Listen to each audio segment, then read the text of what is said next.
What's our plan of attack? We've got a week ahead of us. We're on holiday, but we're going to catch some carp. How? I think it's going to be a long-term team plan. Yep. Two things I think are important is we need to be consistent with our baiting, and rather than split them all over the lake, we'll have one area that you can come at from one direction and I'll come at from the other. So our pincer movement, you on the right, me on the left. I think this was Kev's first experience of a bait like Trigga actually turning a lake over where it was just ridiculous. We were sometimes getting double takes, and we were just catching fish, a lot of fish, more than we would have dreamt of years before. Lots of sort of pools joined together with narrow sort of streams and rivers. It really sounded a bit of me. And then he said, oh, and by the way, there's a 50-pounder potentially in there.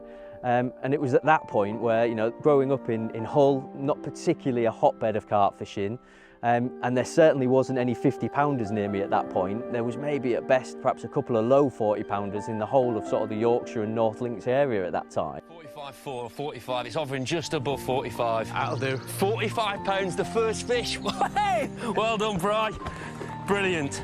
What a start. Fishing don't get any better than this. And it just, that week was just like that every night. We'd go out in the boat and just pile a load of Trigga and particle out. So he immediately looked in the net and was like, that's a PB, son, you know, that's the biggest fish you've caught in the UK by quite a way. It was total mayhem. It was chaos, because suddenly I want to grab this rod. I'm falling over a cameraman who's got one of remember this is years ago, so it's one of the great big bulky jobs. So I've got a cameraman that's trying to get back to let me get to the rod. I've got a sound engineer that's tripping over the cameraman.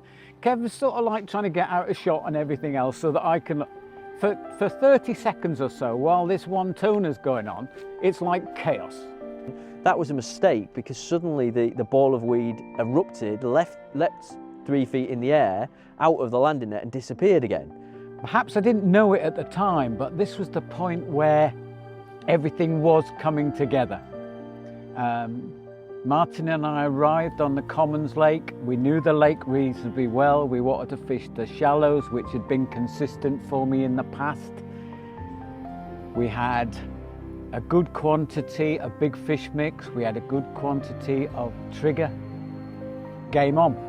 What a start, Bry. That'll do me. It just goes to show you put the bait in, let them have a munch, they get confident, and then bang, as the sun comes up and the warmth gets in, they come and have a bit of a do. Now, Thank you very much. Now look, you'll cut that out straight away. Go on, you can give him a kiss as well. Well done, mate. Right, let's have a look at him and let's see how much he weighs.